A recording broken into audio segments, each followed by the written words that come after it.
বন্ধুরা আজ কিন্তু বানিয়ে নিয়েছি এঁচোড়ের এই দারুণ টেস্টি একটি রেসিপি।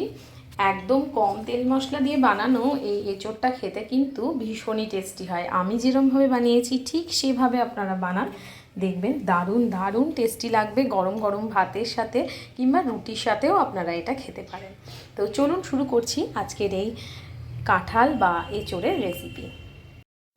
প্রথমে কিন্তু আমি এঁচোড় নিয়ে নিয়েছি আর এঁচোড়টাকে খুব ছোট ছোট করে কেটে নিয়েছি, আর সেটা লবণ হলুদ দিয়ে প্রেসার কুকারে একটা সিটি দিয়ে নামিয়ে রেখেছি জলটা ঝরে যাওয়ার জন্য।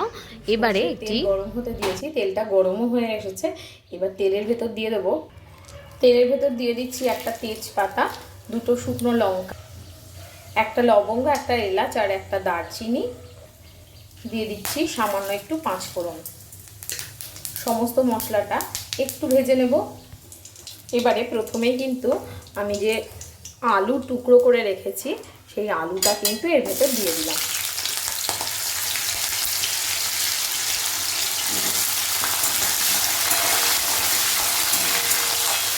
যেরকম কাঁঠালটা কেটেছি সেই হিসেবে কিন্তু আলুটাও ছোট ছোট করে কেটেছি, যাতে ঠিকঠাকভাবে সেদ্ধ হয়ে যায়। দিয়ে আলুটা একটু ভেজে নিচ্ছি আগে তেলে।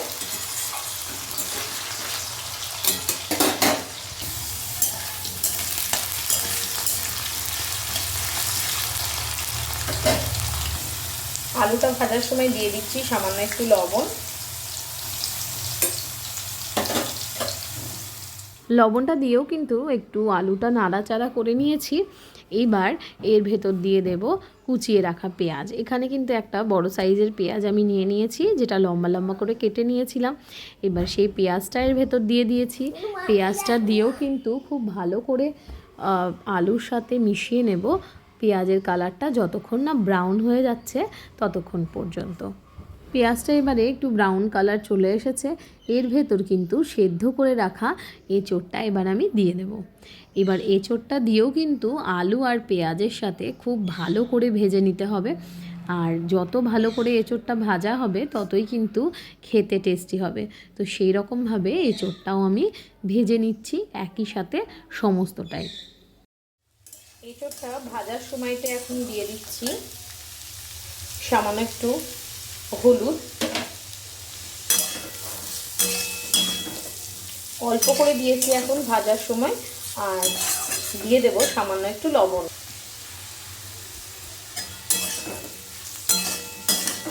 হলুদ লবণটা দিয়ে কিন্তু এঁচোড়টা ভালো করে আমি ভেজে নিচ্ছি। আর এদিকে এঁচোড়ের জন্য একটা মশলা রেডি করে নেব। নিয়েছি রসুন, আদা আর কাঁচা লঙ্কা, এই সমস্তটা শিলে বেটে নিচ্ছি। মশলাটা বাটা হয়ে গেছে। এবার এই মশলাটা কিন্তু আমি কাঁঠালের ভেতর দিয়ে দেব।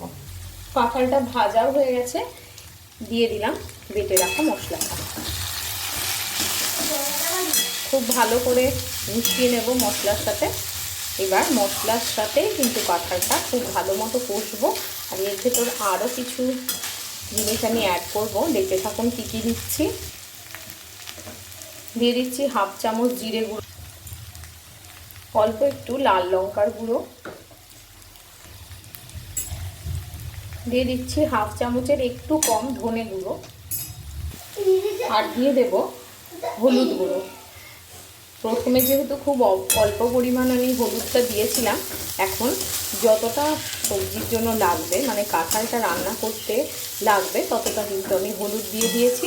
সমস্ত মশলাটাকে খুব ভালো করে এবার কষবো।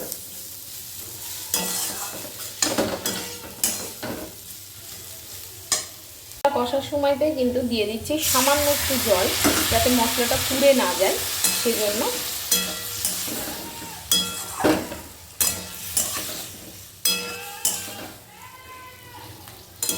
এইভাবে যদি কাঁঠালের তরকারি রান্না করা যায়, খেতে কিন্তু ভীষণই টেস্টি লাগে। আপনারা একবার হলেও এই প্রসেসে বানিয়ে দেখবেন, খেতে অসম্ভব ভালো লাগবে। একদম সাদাসিধে অল্প মশলা আর তেলেই কিন্তু রান্না করা যায়, আর খেতেও হয় ভীষণ টেস্টি। কাঁঠালটা কিন্তু সুন্দরভাবে কষে নিয়েছি আমি। এবারে এর ভেতর দিয়ে দেবো অল্প করে জল, যেহেতু আগে থেকেই কাঁঠালটা সেদ্ধ করা ছিল, তাই বেশি জল কিন্তু আমি দেবো না, অল্প করে জল দিয়ে দিয়েছি। অল্প জল দিয়ে একটা ঢাকনা দিয়ে একটু ঢেকে রাখবো।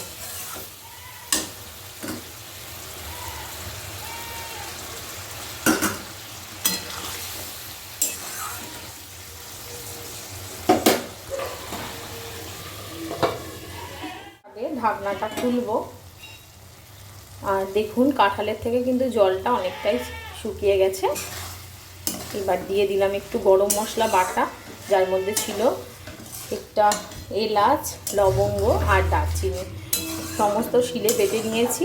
এবার কাঁঠালের সাথে মিক্স করে দিয়েছি সমস্তটাই, দিয়ে খুব ভালো করে মিশিয়ে নিলেই কিন্তু একদম রেডি হয়ে যাবে আমার এই কাঁঠালের তরকারি। এরমভাবে ছোট ছোট করে কাঁঠাল কাটলে কিন্তু এর ভেতর কোনো রকম কষ ভাবও লাগে না, আর খেতেও ভীষণ ভালো হয়। তো বন্ধুরা, কীরকম লাগলো এই কাঁঠালের রেসিপি অবশ্যই কিন্তু আমাকে জানাতে ভুলবেন না। ভালো লাগলে লাইক, কমেন্ট, শেয়ার এবং সাবস্ক্রাইব করে দেবেন। পাশে থাকা বেল আইকনটি প্রেস করে দেবেন নতুন নতুন রান্নার নোটিফিকেশান সবার আগে আপনার কাছে পৌঁছে যাওয়ার জন্য। তাহলে আজকের মতো টাটা, ফিরছি আবারও নতুন কোনো রেসিপি নিয়ে। ততক্ষণের জন্য সবাই সুস্থ থাকবেন, ভালো থাকবেন আর আমার সঙ্গে থাকবেন।